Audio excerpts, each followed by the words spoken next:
Radio Free Santa Clarita presents The Talk of Santa Clarita, a podcast about issues involving Santa Clarita and the surrounding valley. With your host, Stephen Daniels. Episode 159, Santa Clarita Valley Water Board member, Maria Gutzeit. And now, let's see what the Talk of Santa Clarita is. And remember, this is for posterity, so be honest.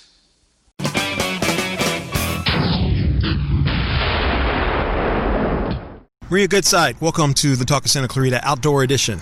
Thank you for having me, Stephen. Yeah, I like, and we did the socially distanced measures 6 feet, and as a scientist, you know that's we're safe now. Oh so, yeah, no, yeah. I feel good about this. Okay. Nice to see people in person too.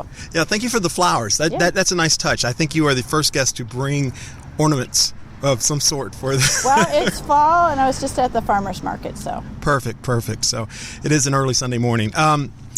Okay, so I had a lot to talk to you about, but first, I guess, I think the last time we talked, I started out by saying you're known as a super serious person. Uh-huh. Do you know a joke? Oh, I was worried you were going to say that. I was worried you were going to say it. So I have a comeback for that. Yes.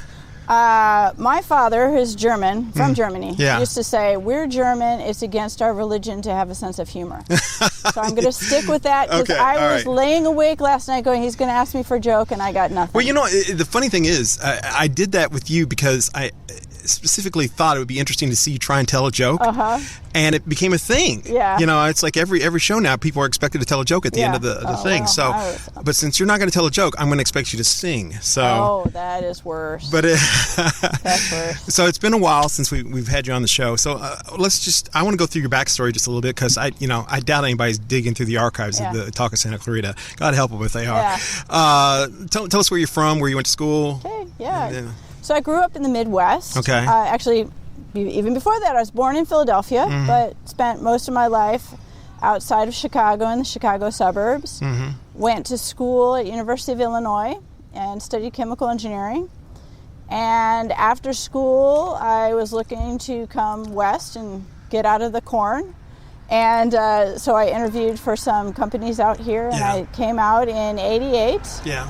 Started working for a couple different Fortune 500 companies, and then in 1995 I started my own business doing environmental consulting. I was an environmental engineer for these companies doing their compliance work. Right. And I started my own business in '95 and have been doing that ever since, so it's good. And locally here I've been involved with the Senior Center. I was on the Senior Center board for a while.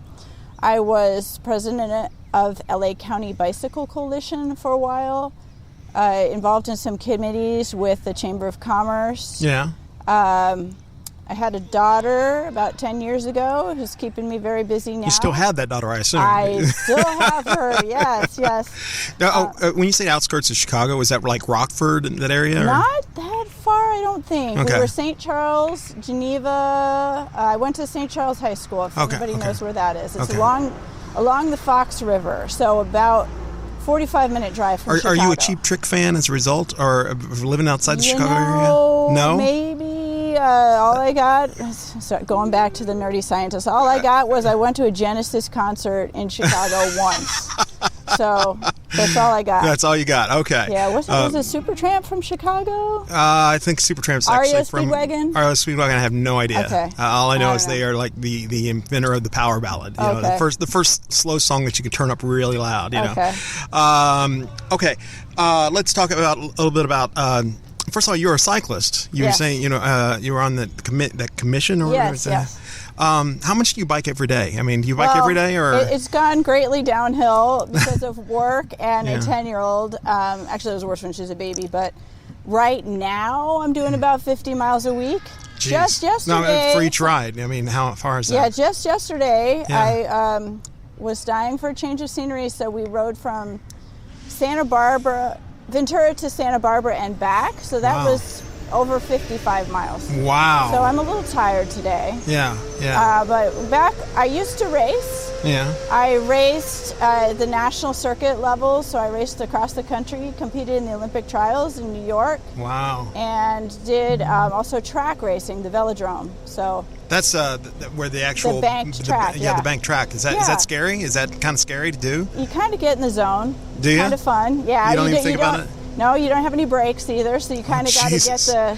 How fast do you go? How fast do you go? I want to say we're over 30 miles an hour. Without any brakes? Without any brakes. Oh, so my God. You got to, go with the flow, or something bad's going to happen to you. Now, how far, when you, on an average day, you say you bike about 50 miles a week, but what is the average amount that you bike? Right now with work and homeschooling, I'd say I get, the days that I ride about 4 days a week. So I ride about 12 to 15 miles. How long does it take you? Really enjoy the trails. About an hour. Go out for an hour. Usually running back to get on some Zoom call, fixing my hair in the front, getting on the Zoom call. So it's I get in when I can, but I enjoy it. Just kind of clear my head and stay active. Did you always pursue the idea of being like a cyclist? How did you fall into it, or? So what happened was, as I was going to college, my boyfriend's church group did an annual retreat where they biked around Lake Michigan. So picture a bunch of tweens and teens just, dragging some rusty bike out of the garage going, we're going to ride around Lake Michigan. Yeah. And so they're like, come along. And I'm like, okay. And I rode my dad's 10-speed. The first day I had to get it replaced with a different bike because it failed on me before we even, got very far. But it was just really fun. And I actually particularly enjoyed the bike touring aspect of it. We've done some bike touring vacations since, because really all you're doing, you're really engaged in the community because you're not in a car. You can, feel the temperature, you can smell the smells. You see the people, you're very grateful when you got a water fountain or a shade tree. And then all you got to do is feed yourself and find a place to sleep. So it's really kind of fun. We've done my husband and I now have done, not the guy from the church retreat, different guy. My husband and I, we've done New Zealand. Oh, wow. We've done Zion, Bryce, Grand Canyon, and we've done Banff to Jasper in Canada all on bikes. So it's just really fun. I like that. Yeah. Do you set a goal as to where, or do you just It's an organized group. Oh, We're not roughing it anymore. Although Banff to Jasper, we were camping. They set up the tents for you, but having tents set up for you when you're getting snowed on is still not that comfortable after riding your bike all day. So I think now we would stick more to hotels. But it's organized group tours because it's a little more fun when you're not dragging all your stuff. It can be done when you drag your stuff, but this is what we like to do for our vacations when we can. Yeah. And are you like, as far as cycling goes, do you still are you like super serious about the bike that you have? Do you have like a $10,000 bike or anything like that? No. Or what's a good bike? I have long ridden the Giant brand. That's what I ride. Yeah. Oh yeah, it's a tremendous value for the price. I find they handle really well. Coming off of racing, I was really particular about the handling, but it's a good price point. Yeah. I raced competitively until I don't know, about 2008, maybe not even that long. Yeah. And in the end, it's really about how you are as a rider. Yeah. It's a lot about your fitness, your weight. Well, I just find like the Giant, like I haven't ridden in a long time, obviously, but when I did bike a lot, the Giant was very durable. It was it was comfortable. And I would try its rival, the Trek bike and stuff like that. And it just there was definitely a difference in the bikes. It's really a lot of personal preference. If people go and try. I mean, they should try a couple bikes. Yeah. And just see, which one feels good when you're turning. Yeah. The other thing to look at is the components. I tend to ride Shimano, but just a mid-range, reviewed set of bike components is important. You don't want an expensive bike with bad components because it's kind of like your car. I mean, the engine's the main thing, so the drivetrain and stuff on a bike is really the main thing. If you get a good drivetrain and the layout is suitable for your body, then it doesn't really matter the brand too much. Do you worry about getting hit by a car? I have been hit by a car. You have actually been hit by a car, and you still get on that bike. Yes, because I figure, you're more likely to die from a heart attack sitting on the couch, or, actually, I think you're statistically more likely to get in a car accident than a bike accident, really? too. Yes. How'd you get hit? I mean, when was this? I was on a training ride back when I was racing with a group down in San Fernando Valley, and it was in fairly heavy traffic. A lady, I was creeping along with traffic. Yeah.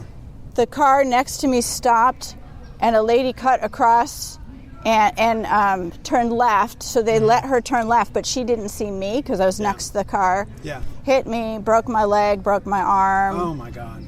Luckily I was okay, although it is creepy laying in the middle of Topanga Canyon Boulevard, wondering if you're going to get run over by the car that all the heavy traffic you knew was just there. I couldn't move. Yeah. I was just laying there. The thing I've noticed about LA, they don't seem to have a lot of respect for cyclists. Yeah. So I'm assuming she probably got out of the car and yelled at you for busting up No, her she car. tried to get away. Did she really? And some other people followed her and got her plate. So no respect for bike. No, but it's good, and we have great trails here. Were you nervous about getting back on the bike after that? No, honestly, really? I wasn't. Just because, it's kind of my thing. It's just. I wiped out once on my bike, and it was raining, and I just slid like 30 feet. Yeah, I've done that too. And I have never completely felt comfortable riding a bike ever since then, because it suddenly became very real to me about you can get hurt really bad. Oh yeah. No, I can relate, and you know what is really real to me right now, so not the bike, but I was rear-ended on the freeway. Oh no. I was stopped. The car came at me essentially at full speed. Oh. And now I'm a little worried about drivers. Well, a little or a lot. So, that I was surprised, because what are you going to, you can't not drive. Yeah. But I can relate to not feeling comfortable. Yeah, it's not me that I worry about. It's the other guy. Exactly. Exactly. And a funny thing, or a little explanation as to, so I ride I said 4 days a week. Yeah. I mean, I've seen a lot of older cyclists. If you don't go out a lot, you lose that sixth sense of the road, right? And what's going on. So, I can hear the cars, I can hear the car engines around me. Right. You can almost tell, like, who's going to turn in front of you or who's going to cut you off. It's like you get this feeling of what's going on. And so now, even in a time crunch, I feel like it's important to go out multiple days a week, because I notice the less frequently I go out, the more nervous I get. So I go out even for an hour, just to kind of, keep that zone going. I find that if I have a long break between riding, it's like I have to go out and just kind of bike even around the block real casually, just to kind of get used to it again. Exactly. Kind of exactly with that sixth sense you get from doing it. So. Yeah, and it really helps. So let's talk a little bit about environmental science. Okay. So, what got you into doing that in the first place, as far as, you're an engineer, but why specifically environmental work? So when I was graduating college, there was a big thing about Earth Day at our school, and I was like, well, what's that? I didn't really know what it was. I was just trying to get out of there in 4 years in one piece. And but they had a big festival about Earth Day, a lot of speakers. I was like, well, that sounds interesting. And so at the time, they actually didn't have environmental engineering degrees. But you could go into environmental work with a civil engineering degree or a chemical engineering degree. So then I started interviewing for my first job, and they were hiring environmental engineers. And so I interviewed for that specifically. And, it's been really interesting, because it's really a a niche that I think should be done professionally and correctly. It is also one of the things that is often the first to go on the chopping block when there's corporate layoffs, which is why I decided I'd be more secure going on my own in '95, which has worked out well. But, you know, it's essentially a learn-on-the-job kind of thing. There's a tremendous amount of regulations now. Luckily, almost everything is on the, well, everything, not almost everything, everything is on the internet. Back when I graduated, you had to have binders of the regulations and subscribe to a service to get the updates. Wow. Yeah. So you'd spend, you know, hours pulling out the old page, putting in the new page. Sometimes the pages would match, and you'd be like, what's, you know, but, and, you know, I think it's really important. I wish more places had that position staffed professionally, because I think, at least my clients, they're dealing with some heavy stuff. I mean, we have chlorine gas that could have an impact radius of 7 miles. I mean, I don't know if you're familiar with the West Texas fertilizer plant explosion. I am. Yeah. Katrina is another one. I mean, if you look at what we do like risk prevention and compliance. And when you don't, another one is the Deepwater Horizon, right? I don't know if you watched any of the hearings on that, but it's fascinating. I mean, they even I have it TiVo'd. Yeah. I'm sure you'll get right on that. But I mean, they had methane monitors that were going off, and they were irritating people because they were beeping all the time. So rather than fixing the problem, they essentially pulled the batteries out and just turned their monitors off. And it exploded. So, you know, you're dealing with things that can explode and kill people, but it's often an unstaffed position, or they give it to the maintenance manager or the HR person to say, hey, while you're doing that HR stuff, do this environmental stuff too. I don't know what it is.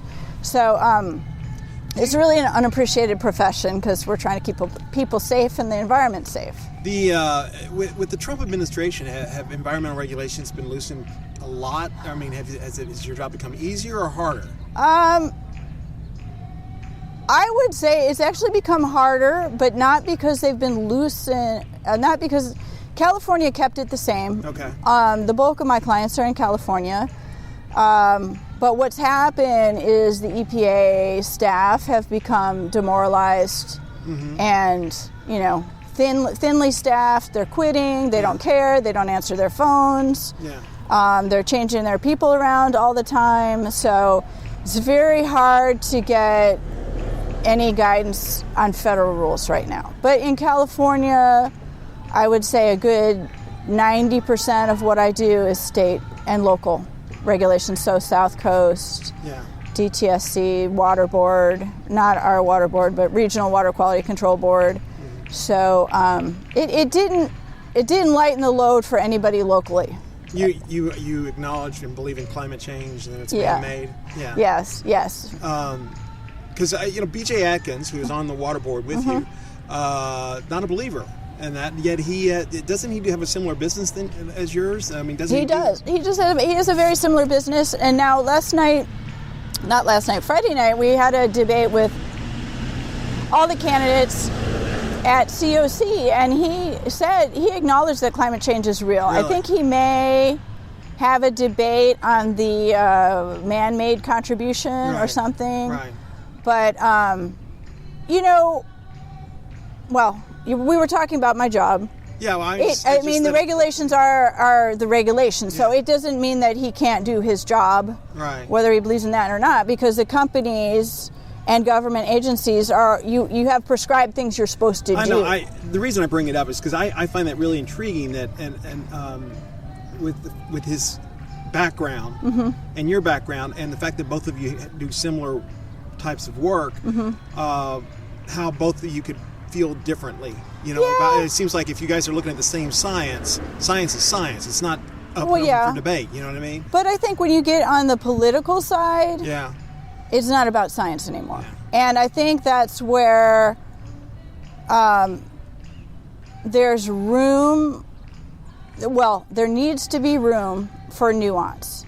And in the political debates we have right now, there's absolutely no room for nuance. Nuance in what? I mean, okay, so like, let's just say on climate change. Okay. I mean, look at what happened just recently with the brownouts on or downright blackouts on our grid in Southern California on some of the hottest days, right? Mm-hmm. So the engineers know when that solar, when that wind is available. They know we don't have the backup power yet, yet they took fossil fueled plants offline early before there's backup. They knew those blackouts were going to happen, and they did it anyways. And I disagree with that. I think we should be here to help people and operate in the cleanest way possible. Right. But that doesn't mean imposing hardship, especially in the middle of COVID and a heat wave,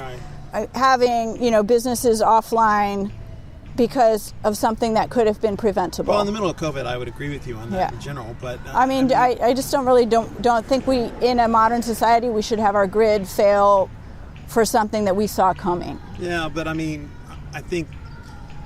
can't speak for them, obviously, the ones that made that decision, but I think they're thinking probably more on long-term situations. Yes. Right.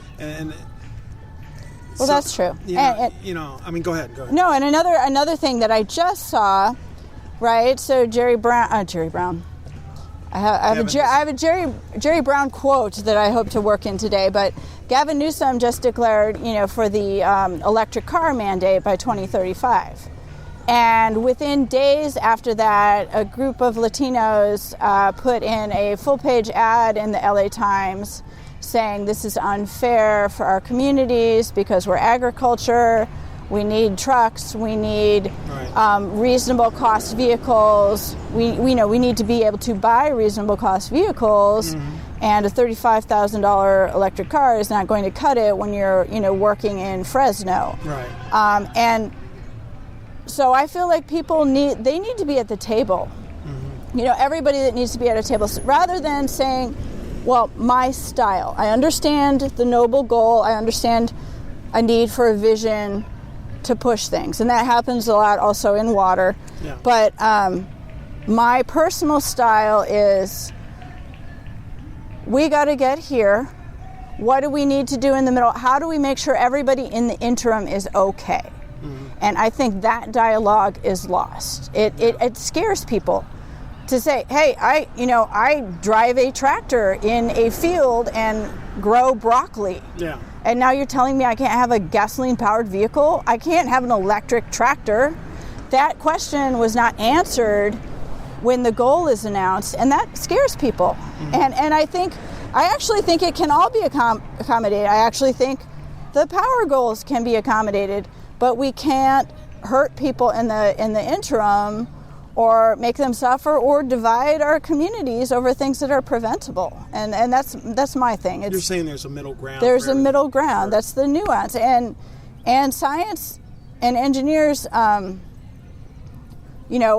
let me ask the situation with global warming and climate change. They're saying that we've got 12 years. Is there time to be nuanced? Do you think that? You know what I mean? It seems like. That scares me when I think 12 years. Well, two things. Is there time? What should we do? Turn everybody's power goes off now? That would help. And you know what? That wouldn't fix it either. Yeah. Right? So, a few things. China is a major contributor to air pollution. Right. In especially in the West Coast, so pollution and global warming. Right. Why are we not funding their conversion from coal to cleaner technology? Why, what is the process when people are screaming about 12 years disasters? What do you do with that? What do you do personally? It scares me. Like you said, it scares you. But are we talking about the increased energy efficiency? We've gone from incandescence to fluorescence to crummy LEDs to really good LEDs. Yeah. All of that is happening behind the scenes. Nobody wants to pay more for energy than they have to. Right. California's energy is actually the most expensive energy in the whole country. Yeah. We also need to talk to the rest of the country and, do things efficiently. But we need to reassure. I mean, why would we have a business in California if they think they're going to get blackouts? I mean, I wouldn't. If I'm running a factory making widgets, I'm not going to go where there's blackouts and I have to shut down. So it needs to be handled without disruption. And I do think it's achievable because, again, go back to the light bulbs, go back to HVAC, air conditioning systems. I just put a new roof on my house that reflects 30% of the sunlight. So, I mean, and it's essentially the same cost. It basically looks the same. Improvements are happening. We would do well to fund improvements in countries that are far, far behind us because we're going to get more bang for the buck there. And we have to make sure that people aren't left behind in lower income communities, farming communities, blue collar communities. Right. You can't. I mean, I suspect even if we turned everything off today, we would still have global warming. It here in California. I mean, if we turned everything off, it really accomplishes nothing. We have to address the whole situation, and we're not doing that. We're just paralyzing people with fear, in my opinion. Okay. You're a registered Democrat, right? Yes. Okay. And you've been on the water board for how long? That was starting 2003. 2003. So that's what? 17 years. Yeah. Okay. You're not supposed to be good at math, by the way. Yeah. Engineers are not supposed to be. We're not. By traditional, because they're so dependent on math. It's almost like a running gag about the really brilliant ones are not supposed to be that good at math. Well, because we know reality. There's like the math, and then there's what really happens. Okay. That's reality. Yeah. Have you always been a Democrat? Have you always? Yes, my whole life. Yeah. Okay. Yeah. I've noticed that other than Lynn Planbeck, the entire SCV water board is Republican. Is that correct? I know it's a nonpartisan. I think so. Yeah. Nonpartisan thing. Is there like any major disagreements that you guys go through? No, not at all. I was actually thinking about that. I mean, literally, it has never come up between our board members. Really? Yeah. No, and it never came up at Newhall Water either, where we were there's 3 Republicans and 2 Democrats. It never came up there either. Really? Yeah. Well, ordinarily I would do this later, but because what we're going to talk about the water board now. There's a moment in the show now called Ryan's Question. Oh. That's your son. No, my son Ryan. I was like, wait, who's Ryan? Ryan Gosling? And his question is, Hi, Maria. Why is the Santa Clarita Valley Water Board so important? Great question. Go, Ryan. The Santa Clarita Water Agency makes sure that water comes out of your tap.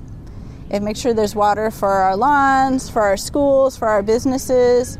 Were the agency not here, we would not have a water supply. Okay, that's an excellent answer. Yeah. I think that will clear it up for him, so he'll be able to sleep tonight. Good. No, you've been on there for 17 years, and there are a couple of questions I have for you about some of the decisions that were made. As far as, do you feel like the water board? First of all, can you explain the merger with Newhall and Santa Clarita Water? What was the reasoning behind that? In a certain sense, the water board is kind of a monopoly now for this valley. Right. Well, it always was a geographic monopoly. Anyways, we all had separate service areas, but the reason behind it was efficiency. Every time we had to do a thing, whether it would be working on the Whitaker-Burmite cleanup agreement or starting our urban water management plan, 4 agencies had to meet separately, review a memorandum of understanding. Everybody wanted to comment on that. There was debate about how much each agency would contribute towards paying for whatever thing it was.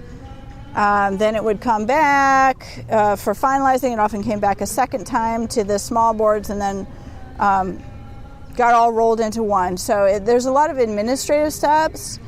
We also had a lot of duplicate services like accounting, consulting, legal consultations. So we just adopted our budget this summer, and we're projected to save $20 million by the end of this fiscal year. Will that savings go to the average person who's paying for water here? What it's doing is covering costs that they would otherwise have to pay for. So, for instance, our PFAS and PFOA, we're just doing a ribbon cutting on a treatment plant tomorrow, and that did not have any additional ask of our ratepayers to get that whole treatment plant in. So it's covering other costs that would have otherwise pushed up rates. But rates have gone up, though, have they not? They have not gone up because of our agency. Most rates are set on a 3 to 5 year timeline. So any changes that people are talking about now were done prior to us forming. Most specifically, Valencia Water, I've heard people say they had a rate increase. That was done before the consolidation. It was approved before the consolidation. The SCV Water has not approved any rate changes since we've been formed in 2018. Because I'll tell you, the Water 6, the group that's kind of women that are running for the water board, their biggest complaint seems to be the issue that rates have continued to go up, even though it's supposed to be that the merger is supposed to make things more efficient. Yeah, I can't help if they're misinformed. I really can't. Okay. I mean, it does seem like, sadly, that's how politics goes these days, is you just say what you want, whether it's true or not. Okay. Well, are rates going to go down eventually then? I mean, we did do... I mean, it seems to me the merger itself. Yes. It's like the only real argument you can justify it in any way is that it's going to benefit the user. Right. And it has. Okay. Well. Right. But if rates are going up and not going down, I understand what you're saying. But, right. But if you can't tell me that the rates aren't going to go down for the user. Right. What I can tell you is the rates would have already been higher for the user had we not done this. Okay. And we would not have installed a treatment plant in under a year's time. We would not have been able to go after the Whitaker-Burmite people for additional funds as fast as we did. We have done things that could have never happened had this merger not happened. What is your involvement with Whitaker-Burmite? I'm curious. So Whitaker-Burmite is it's a historic... It's actually that way as we sit. Toxic waste dump. Yeah, it wasn't a waste dump. It was a military vendor, and they had some chemicals that were dumped. So I think actually going back to how long ago Earth Day was and stuff, it didn't used to be illegal. When I was in college, it was not illegal. Wow. But they dumped things that contaminated our groundwater. The water agencies separately sued originally, got a very good settlement agreement to pay for all the cleanup of the first contaminant we found. We have since found additional contaminants, and we are going back after them again to pay for those things. So all of it has been paid for by the polluter, which is terrific because the water agencies went after them. What is the situation with the contamination of the water? I mean, the last I had heard about it was that the plume, or whatever you call it, had moved farther than people had originally anticipated it was going to in the water, as far as water contamination goes. What happens, it's pretty complex. We have two different aquifers.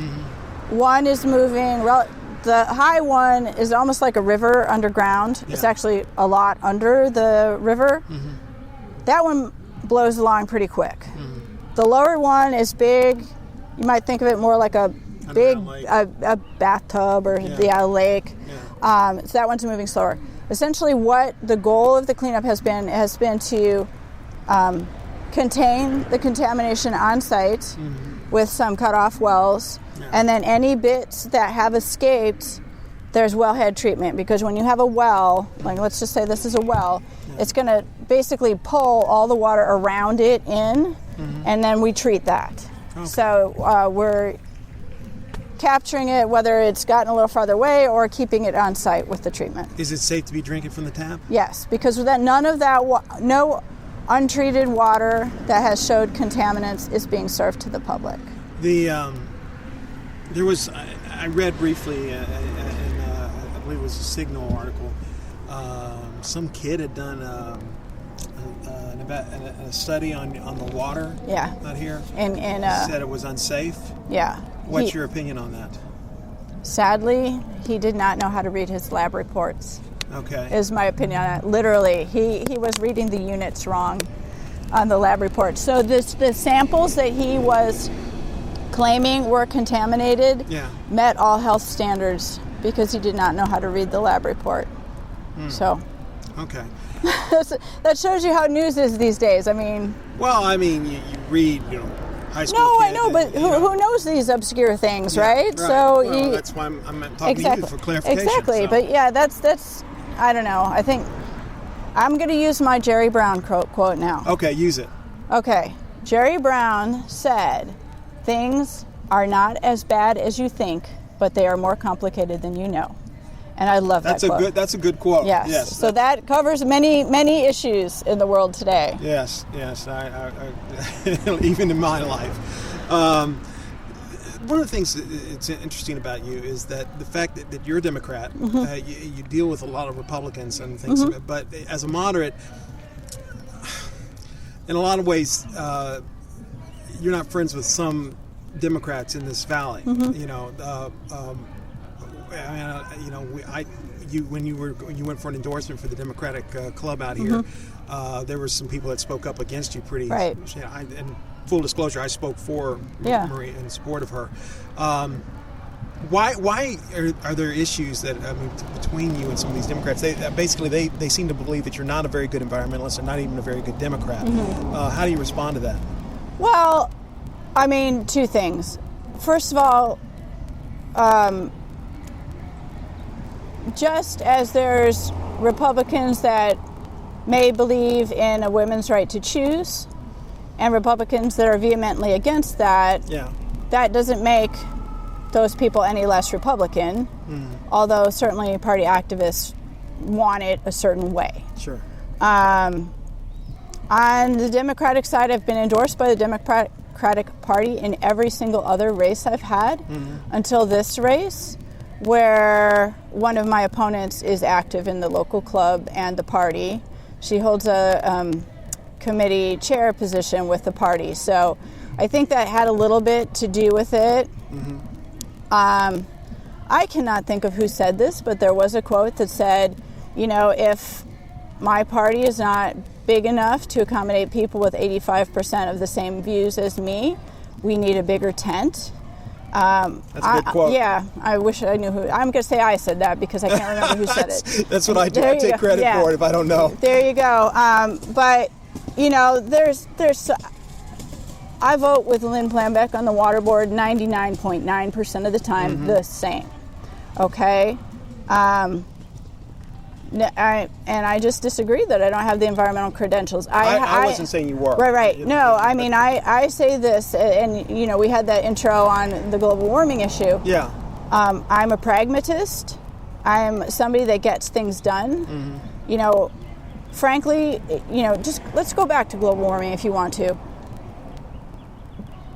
Which way do we think it's going to get better? Do we think it's going to get better by working together, minimizing the pain that people feel, and finding ways to subsidize what we do, helping the areas causing the highest amount of pollution, protecting low-income people from negative impacts, protecting industry from, ag industry and trucking industry and things like that from negative. Do we bring them all along and get something accomplished that way? Or we just tell them they're evil, they got to get with the times, forget you, we're right, you're wrong. I'm going to stick with the bringing people along approach because I think that's how it's going to happen. And I'm really dismayed with a lot of politics this day. Again, there's no nuance there, and it's real. It's life. Life is not binary. It's not black and white. Right. It's a gray. And when you have to stick to a very hard line on certain things, I mean, it does not mean environmentalist does not mean you're no growth. Yeah. You know, I'm for efficient growth. Every new house out here uses less water than the old houses. There's right? So there's a no growth component. You can't define things in these hard lines. I mean, but the parties do, and that's the problem with the dysfunction right now. To say like no growth is to me unrealistic. Right. I mean, at some point, places are going to expand, and just the property is too valuable. So. Right. And people own that property, and low income people need housing. Yeah. Nobody wants it in their backyard. It's a mess. And there is a hypocrisy in the idea, at least for me, I think, of the idea of I live here now. Now nobody else can live here. The gate is closed. Yeah, yes. Because I got in, and now nobody else can. But what happens if you have a kid? Does your kid have to leave? Yeah. Where's the line? There's some sci-fi movies about that, I think. Yeah. So a couple. Yeah. Let me ask you: would you say that the water board is doing everything it can for global warming in recycling with purple piping and stuff like that? I mean, gray water. Do you think it's doing as much as it can, or can it do more? What are your thoughts on that? Yeah, I mean, I'll say yes, we're doing absolutely as much as we can and more than is required. I will go back to the it's more complicated than you know issue. We have the entire mesa up by the water agency is covered with solar panels. We get 30% of our power from solar. Yeah. We are in the midst of a groundwater sustainability plan, which is looking at taking a fresh look. We've long studied the water table and its environmental effects, if we're managing the water table correctly. Past studies have showed the state passed some new regulations to look at it a different way, so we're doing that. The state has had multiple rounds of water efficiency requirements. We are on track for all of those, and thank you to our customers who just really embrace using water wisely. Yeah. One of the water board members says there's never enough water to waste, which is true. It's just like money, If you got a lot of money, you don't just start throwing it out the window because we all want to use it wisely. What else are we doing? Some of the complicated things. The recycled water, I think people might remember the chloride issue with the sanitation plants. Yeah. That chloride issue directly affected the recycled water. So essentially you couldn't discharge some of that water to the river anymore, which meant we can't use it for recycling anymore. Couple that with fish and game rules that said, well, all that water that's been coming out of the wastewater treatment plants that you were going to use for recycled water, you need to leave it in the river for the plants and birds and bunnies that have moved into those pools of water downstream from the wastewater treatment plants. Now, that's not a hard and fast line, but they said your studies to date are not adequate to show that that habitat isn't going to be harmed by recycling some of your wastewater. So, Fish and Game has said no. The legal issues around the chloride have said no. There's a portion that we are working with, and this is something I'm really proud of. We're doing some backbone recycled water lines under a community workforce agreement. Senator Wilk put this in his bill, which mandates hiring of locals and veterans on these construction projects, which is great because then we have local jobs and high wage jobs here, and it's recycled water construction, so it's terrific. We're trying, but the number one thing to keep water sustainable here has always been conservation. I mentioned the new homes. We've grown and not grown our water demand. Yeah. So we add more houses and the water demand doesn't go up because they're so efficient. Is it true that for like a new development, like the Newhall Ranch, I guess it's going to call 5 Points or something like that, they have to kind of get an approval of some sort through the water board to actually develop, or do they? Well, you guys recommend whether it's okay or not, or? Yeah, most. I'm not sure of their permitting status. Yeah. But large developments go through 2 phases of approval. Number 1, when they're going through the EIR, Environmental Impact Report, they have to have an assessment there if there's going to be water for the project. Yeah. They get that information from the water agency. So the planning agency, let's say I believe that was LA County, will come to the water agency and say, do they have enough water, show us, answer these questions. And of course it needs to be vetted for, global warming issues, earthquake impacts, all potential other things are included in. Do you have a reliable supply for that project? Right. So that happens in the EIR phase. And then prior to breaking ground, there's like a true up check for tracks to say, okay, well, you said this was okay 5 years ago, but now that we're really going forward, are you still okay? So, for instance, there may be a situation where, like this PFAS treatment plant, it just brought back on 5,000 homes worth of water. Yeah. Last year, we didn't count that water as available. Now it's available. So that's like a recheck of have your plans panned out. And so there's 2 checks before anything builds. So the Newhall Ranch project, is that something you supported happening, or? Actually, I opposed it. Did you? I went and I went down to downtown, and in true bicycling fashion, I said, this should not go ahead until they have more bike trails and bike interconnectivity. And they actually It's all about you, Maria. It is all about me. Well, and the non-motorized users, because I know it's going to put a lot of traffic on the road, and that actually is a big cycling route. So they did add in a lot of, and it also helps with global warming. They added in a lot of bike facilities, but I did not ever support the project per se. Yeah, the reason I was going to ask is, and to be honest with you, I thought you had supported it, and I was curious about, because I'm told by some of my architecture student teachers, they're saying, well, they've accommodated a lot of the situation with, green sustainability. Is a very green project. Yeah, but they've said it's not real. It's sort of like they've done the bare minimum. Well, I don't know about that. You don't think so, or? No, I mean, it's all hearsay. So, right? So you're told that I supported it, probably by some people that don't like me. But I have the letter of opposition from the Planning Commission showing that I did oppose it. I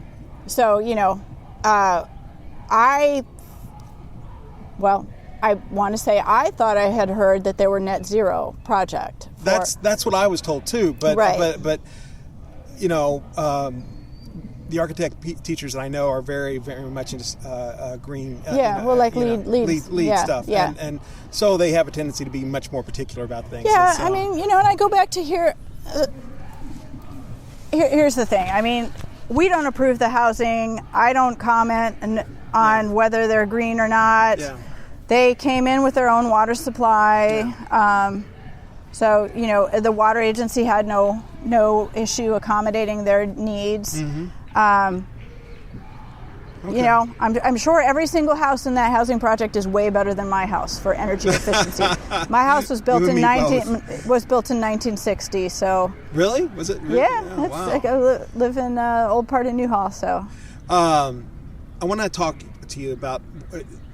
The irony, I think, a lot about you and some of the people that in the Democratic Party that you've alienated or they've alienated, or whatever, Or they hate me. Let's just say it. Let's just say it. Okay, yeah. They don't like you. Let's put it that way. I think it might be more than that. I like your sense of humor about it. But one of the, I would say, is one of the more controversial decisions that you did. was that they seemed to feel was the endorsement or the vote yes to allow Dante Acosta to join the board. Then when you and I talked about this when it happened, so I would like you to tell me again, right, your reasoning behind that vote. Well, and it's, a little background for people that don't know. Yeah. This was Catherine Barker's appointment. So when we had a vacancy, the county supervisor has a right to appoint a seat on that for the current time. So she appointed him. But you guys had to approve the vote. Right? We did have, our attorneys advised us going through either way. Whether we approve it or not, it was a, window dressing our approval. If we refused it, she could still send it back. A no vote was not going to get us a new candidate. That was clear. In fact, I made the motion to table it because I did not like the lack of transparency on the interview process. I had not seen it advertised. I asked for information about who applied, what their qualifications were, and I actually got nothing from the supervisor's office. So I wasn't happy about that, and then I asked that it be tabled until we could get some more information and possibly interview some more candidates. And now bear in mind, so they did not meet. Again, they refused to reconsider it. Catherine Barker's nomination was also supported by 4 of the elected Democrats at LA County. She was not the only vote. The other 4 Democrats on the LA County supervisors also supported Dante. So it was basically a foregone conclusion. Right before I cast my vote, one of the directors said, "Is this something we really want to irritate Catherine Barker over when it's going to go through anyways?" Yeah. And I said, well, no, it's not. I did not want to cross the supervisor with something that she had the right to do and that was going to go through anyways. And as I said, the water agency has never been partisan. There was a lot of cries about it being political, but what I don't understand is if Christy Smith came to us today I think and said, hey, I'd like to be on the water board, I would love to have her. An assembly person coming out of familiarity with state committees and the way a lot of our funding comes through, that's a good background to have on the water board. And I will say the short time he was there, and I'll be blunt, it was obviously a holding position for him. He did not stay very long. But he contributed and had some useful information on things happening at the state level and things that we needed from the state. And I would love to have somebody on the Democratic side come in if they get nominated by the supervisor, but the position's going away now. Because I was going to tell you I'm available. Oh, okay. Well, and it is actually at the COC debate the other night we were told that it's boring meetings and we should spice it up. So you might spice it up a little bit.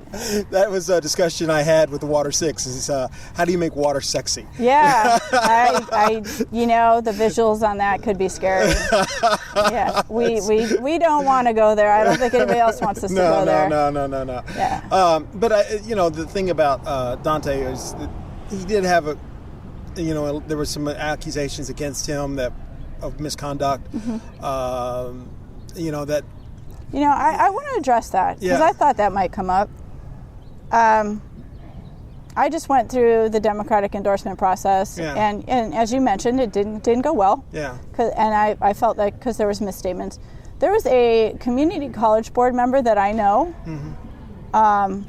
that was accused of sexual harassment, falsely accused. He never did anything. Yeah. They specifically accused him to not get him endorsed. He did not, he fought back, and they finally said, well, we just did that because we didn't want to endorse you, and we were trying to come up with a good reason. Right. So, that has happened. I know other men that has happened to, yeah. and we need to be very careful with an accusation being the same as a conviction. Yeah. I mean, in that situation, and I am not defending him, I have written columns for the paper about the Me Too movement.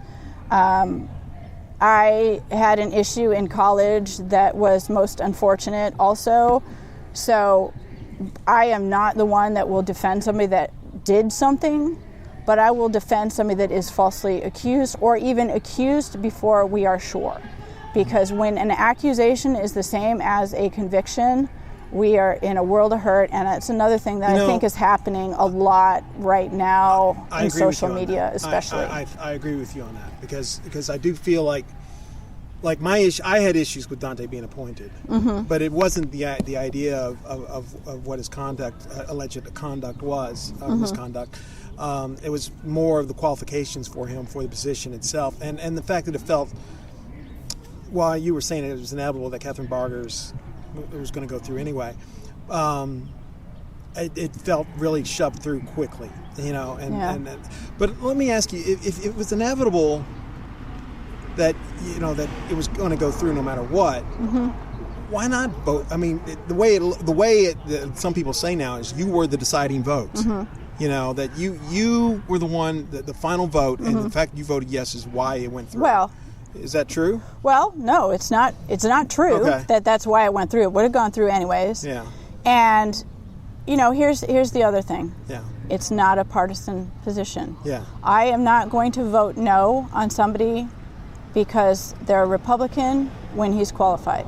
Yeah. And there's no Democrat choice. There was no Democrat on the table. There was never going to be a Democrat on the table coming from a Republican county supervisor. Yeah. There was no Democrat on the table. So, and he was qualified. For the same reason that I would support Christy Smith if she came through. I mean, this was the third time in my life that I've received a phone call and told, you shall do as you are told, or we will make sure you're not reelected. Third time. From Democrats. Yes. And that's not how government should work. If every government official... Well, it's extortion. Right. And if every government official caved every time they get a threatening phone call, we wouldn't get anything done. So he was qualified. It is not a partisan office. The supervisor was putting him through anyways. He did a good job while he was there. That's the end of the story. It's really like one of the least consequential things picking our logo was more important than this appointment, and it shouldn't. Our lovely logo was. I actually like this logo. Yeah. So in the term of the things that the water district deals with, very minor, blown out of proportion. By somebody who's now running in the race. So I don't know. That was convenient that it became a big issue. Okay. How do you, and so you're running again. Yes. How many more years are you going to be on the water board, do you think? I mean, if you win, assuming you win, I mean, how many do you want to be there for good, or do you have other political ambitions beyond this? Or I had talked about running for another office. I'll never rule it out. My daughter she's 10. Yeah. Going through our school system, competing in swimming. It is convenient to be home and. Be able to assist her in launching into a very difficult world. Right. So I am happy to stay there. I also feel very protective of the agency. We have tremendous staff, over 200 staff. I feel like the board has done right by this community. And as I said earlier, I am troubled by the inaction, paralysis of many government agencies, and I do not want to see that come to water. I mean, there are examples of where that has happened. I mean, you look at Central Valley communities where they had to have trucked in water. You look at the cities of Cambria and Montecito where landholders could not get a water connection. Imagine buying your land for your retirement home and your neighbor is running sprinklers on their grass and they say, no, you can't have a water connection because that is our policy. Right. I mean, that is maddening and unnecessary, and I think if a water agency is there to make sure we have water to meet the needs of the community, we stop at that. We meet the needs of the community. Okay. Well, I mean, you did at one point run for city council. Yeah. You kind of was running for Congress. Well, I was running for Congress, but my decision to stay in water came at that time because we were fighting. Actually, my original position was against the consolidation, and we were having these settlement meetings because we were suing each other, and sat across the table, much like this. We had a round table. So their attorneys, their people, our attorneys, our people. I was like, you know what? They have a different view than me, but they are logical. They are civil. They are smart. They have some good points that I could work with. Yeah.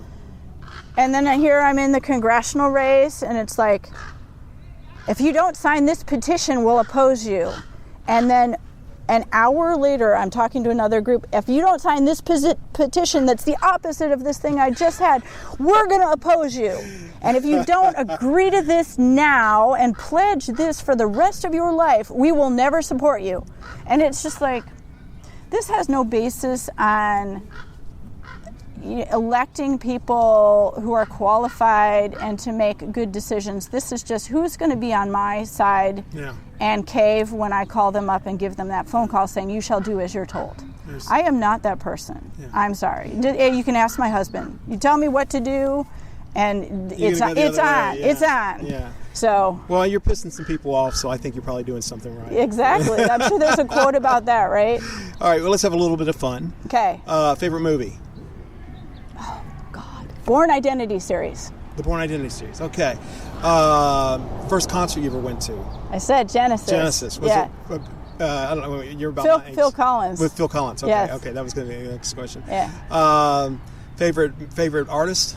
Artist, like musician. Oh, musician, because I was thinking art. I'm like, I was going to say David Hockney. This is not a highbrow show. Okay, I was going to say David Hockney. I had David Hockney in there. Yeah. Favorite art musician, oh gosh, showing my age again, and maybe lowbrow, Peter Winwood. Is it Steve Winwood? Steve Winwood. Yeah. Yes. Ark of the Diver, great record. Yes. So, okay, and would you consider yourself a hunter or a gatherer?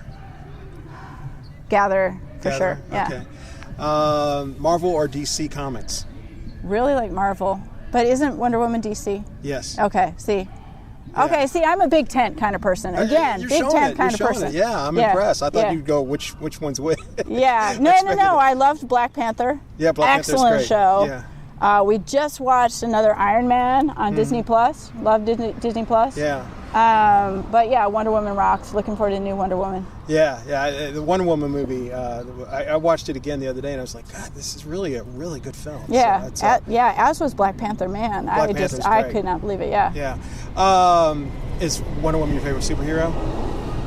I don't know. Probably. I mean, just you gotta stand behind the women, give them votes. I mean, you don't got to. I mean, I liked Black Panther just an awful lot. I didn't know what to expect, and it was just... it's an amazingly good film. Yeah, it was. So, but her attitude and all that, I wish I had that every day. It'd be very handy. If you were going to have dinner with anybody you could possibly want to, alive or dead, who would it be? Barack Obama. Barack Obama? Yeah. You're not the first person to say that. So. Oh, good. That's good. I think that would be a great choice. I think many people would like to have dinner with him. I think you'd be a fascinating person to discuss things with, whether you agree with his policies or not. So. We go, and I generally agreed with his policies. Yeah. We go to Palm Springs every Thanksgiving, and I heard he was thinking about moving there. I keep trying to run into him at Gelson's, but it hasn't worked. I'm like, where is he? He's got to be here somewhere in the greater Palm Springs area. Conveniently, the few days that I'm there. You just bump into him at the Apples. Yeah, because I can't do the $20,000 plate dinners where he is speaking. Yeah, no. Well, I could, but I just thought he was very inspirational, very. I mean, and I know there's, probably a lot of people didn't like him.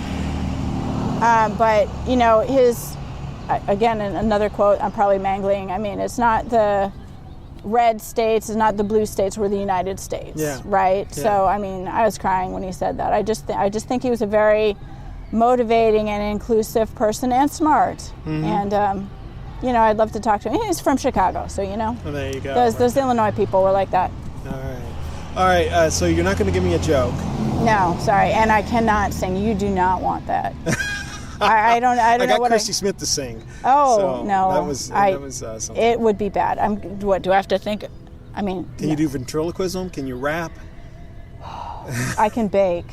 I can bake.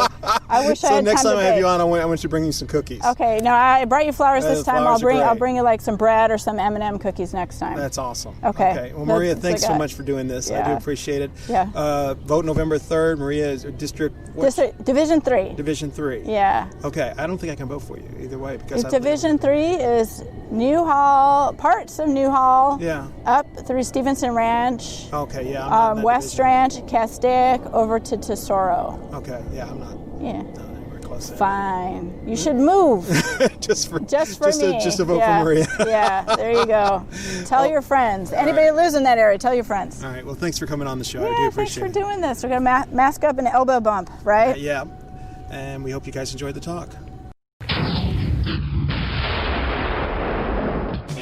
You've been listening to the Talk of Santa Clarita.